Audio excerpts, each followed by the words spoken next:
ప్రభునందు ప్రియ దేవుని బిడ్డలారా, ప్రభు నామమున మీకందరికీ శుభములు కలుగునుగాక. ఈరోజు సంఘం యొక్క ప్రముఖమైన లక్షణాలను గురించి కొద్దిసేపు మనం వాక్యానుసారంగా ధ్యానం చేసుకుందాం. సంఘము, చర్చ్.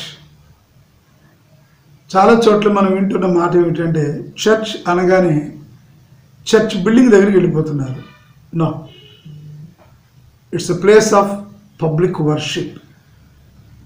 సంఘమంతా కూడి ప్రభువును ఆరాధించే స్థలాన్ని దేవాలయం, ఆ 4 గోడల స్ట్రక్చర్, అది సంఘం కాదు. సంఘం, చర్చ్ అనగా క్రీస్తు సంఘము అనే అర్థం. సంఘాలు చాలా ఉంటాయి. అసోసియేషన్ అని, ఫెడరేషన్ అని. అంటే అసోసియేషన్ అంటే కొందరు వ్యక్తుల యొక్క సమూహం, అదే అసోసియేషన్. ఫెడరేషన్ అంటే అసోసియేషన్ల సంఘాన్ని ఫెడరేషన్ అంటాం. ఇలా సంఘాలు అనేకం ఉన్నాయి, కానీ క్రీస్తు సంఘాన్ని చర్చ్ అంటాం. ఆ సంఘంలో ఉన్న ఆత్మలన్నింటినీ కలిపి సంఘం అని నామకరణం చేశాం. అంతేగాని ద ప్లేస్ ఆఫ్ వర్షిప్ అనగా సంఘము ఏకముగా కూడి ఆరాధించే స్థలాన్ని ఆరాధనా స్థలం, దేవాలయం.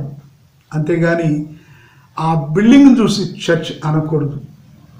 అయితే అది ఆనవాయితీగా, అలవాటుగా వచ్చేసింది. ఎవరైనా, సనాతన క్రైస్తవులైనా, సమకాలీన క్రైస్తవులైనా, ఎవరైనా ఓ బిల్డింగ్, సిలువ ఉండి దేవాలయం కనిపించగానే చర్చ్ అనడం అది ఆనవాయితీగా వచ్చింది. కానీ చర్చ్ అంటే సంఘము, క్రీస్తు సంఘం. చర్చ్ అనగా వేరే అసోసియేషన్లు కాదు, క్రీస్తు సంఘాన్ని చర్చ్ అని ఇంగ్లీష్లో మనం పిలుస్తున్నాం. ఆ సంఘం, ఆ ఆలయంలో ఆరాధించే సంఘం ఎలాంటిదై ఉండాలి? కొన్ని లక్షణాలు. ప్రతి మనిషికి ఓ లక్షణం. ఉపాధ్యాయుడు ఎలాంటి వాడై ఉండాలి? ఇంజనీర్ ఎలాంటి వాడై ఉండాలి? ఇలా ఒక్కొక్క వృత్తికి సంబంధించిన కొన్ని లక్షణాలు ఉంటాయి. అలాగే ఈ సంఘానికి కొన్ని లక్షణాలు ఉండాలి. తిమోతికి రాసినటువంటి పత్రికలో అపోస్తలుడైనటువంటి పౌలు భక్తుడు చాలా క్లియర్గా ఆ వివరాలు ఇస్తాడు. అక్కడ సంఘం ఎలాంటిదై ఉండాలి. పౌలు భక్తుడు రాసినటువంటి ఉత్తరాలలో ఒక్కొక్క సంఘానికి ఒక్కొక్క రకమైనటువంటి అవలక్షణాలు ఉన్నప్పుడు వాటిని సరిచేస్తూ మంచి లక్షణాలు వారికి బోధ చేసిన విధానం మనం ఆ ఉత్తరాల్లో చూస్తాం. అలాగే ఇక్కడ ఈ సంఘానికి ఎలాంటి లక్షణాలు ఉండాలి? అది రోమన్ క్యాథలిక్ సంఘమైనా, లేదా ఒకవేళ లూథరన్ సంఘమైనా, ఆంగ్లికన్ సంఘమైనా, లేకపోతే మెథడిస్టులు, బాప్టిస్టులు, పెంటెకోస్టల్స్, ఇండిపెండెంట్స్, ఏ సిద్ధాంతపరమైన సంఘమైనా సంఘానికి ఉండాల్సిన లక్షణాలు చెబుతాను, నేర్చుకోండి. ఇక్కడ నేను మీకు ఏ రకమైన సిద్ధాంతాలు ఇవేవి నేను చెప్పడం లేదు. మీకు ఏ సంఘమైనా, క్రీస్తు సంఘం అని పిలువబడే ఏ సంఘమైనా, ఇప్పుడు నేను చెప్పాను కదా పేర్లు, ఇంకా పేర్లు కంఠస్థం చేయడానికి కూడా వీల్లేనన్ని సంఘాలు ఉన్నాయి మనకు. అందుచేత నేను కొన్ని సంఘాల పేర్లు చెప్పాను. ఏ సంఘమైనా, అది చివరిగా నా అర్థం. ఏ సంఘమైనా క్రీస్తు సంఘము అని చెప్పుకునే వారికి కొన్ని లక్షణాలు ఉండాలి. అవి నేను ఎన్నో కాదు, ఒక 5 లక్షణాలను క్రోడీకరించా. 5 లక్షణాలు ఒక్కసారి మనం మననం చేసుకుందాం. మొట్టమొదటి సంఘం లక్షణం విశ్వసించు సంఘమై ఉండాలి. It shall be a faithful church, a faithful congregation.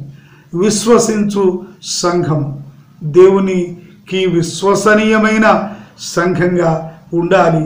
ప్రభువును విశ్వసించు సంఘంగా ఉండాలి. అపోస్తలుడైన పౌలు రోమా సంఘానికి రాసిన పత్రికలో 5వ అధ్యాయం 12వ వచనములో చాలా క్లియర్గా చెబుతాడు, మీరు విశ్వాస సహితమైన ప్రజలుగా, సంఘంగా ఉండాలి అని. అవును, విశ్వాసం లేనటువంటి ప్రార్థన ప్రభు సన్నిధికి చేరదన్న సంగతి మనకు తెలుసు. కాబట్టి సంఘము, క్రీస్తు సంఘము విశ్వసించు సంఘముగా ఉండాలి. ఇది మొదటి లక్షణం. రెండవ లక్షణం, ఆరాధించు సంఘంగా ఉండాలి. ఎలా ఆరాధించాలి అంటే రోమా పత్రికలోనే 10వ అధ్యాయంలో చాలా క్లియర్గా ఉన్నది. అలాగే కొరింథీయులకు రాయబడిన మొదటి పత్రిక 14వ అధ్యాయం 15వ వచనములో కూడా పౌలు భక్తుడు తాను ఎలా ఆరాధిస్తున్నాడో సంఘానికి రాస్తూ తెలియజేస్తాడు. నేను ఆత్మతోనూ మనస్సుతోనూ ప్రార్థిస్తా, పాటలు పాడుతా, అలా ఆరాధిస్తా. అనగా మనస వాచ కర్మణ ప్రభువును ఆరాధించే సంఘంగా మన సంఘాలు ఉండాలి.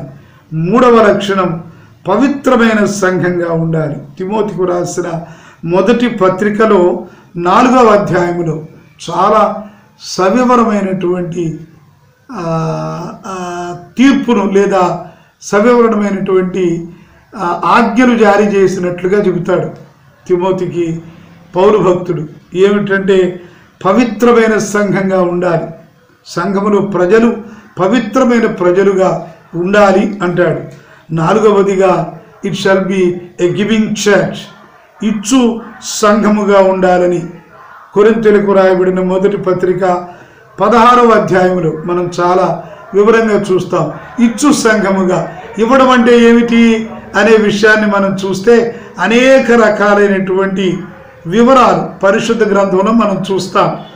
ఇచ్చు సంఘముగా, దేవుని సేవ కొరకు, దేవుని సేవకులకు ఇచ్చు సంఘముగా క్రీస్తు సంఘం ఉండాలని మన బైబిల్ గ్రంథం చెబుతోంది.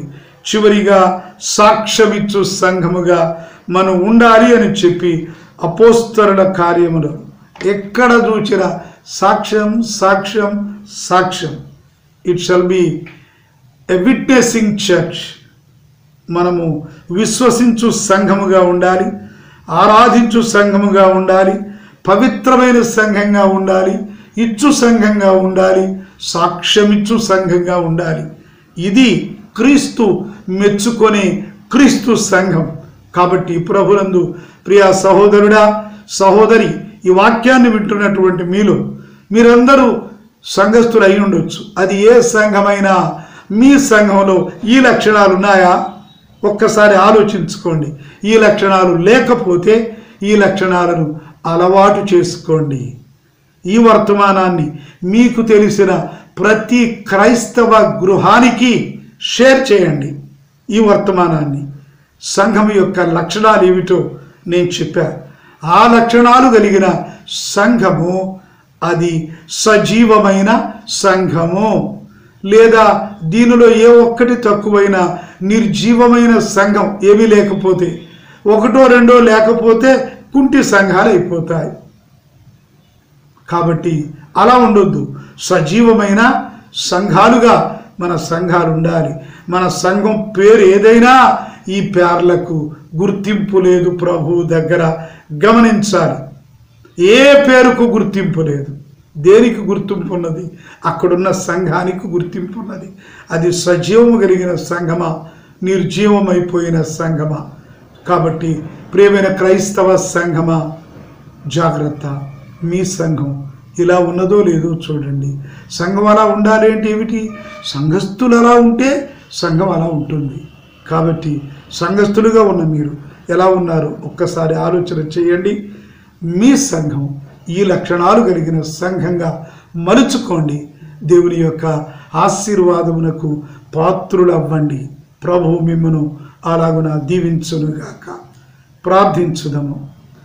పరిశుద్ధుడమైన మా దేవ, మీ పాదములకు వందనములు తండ్రి.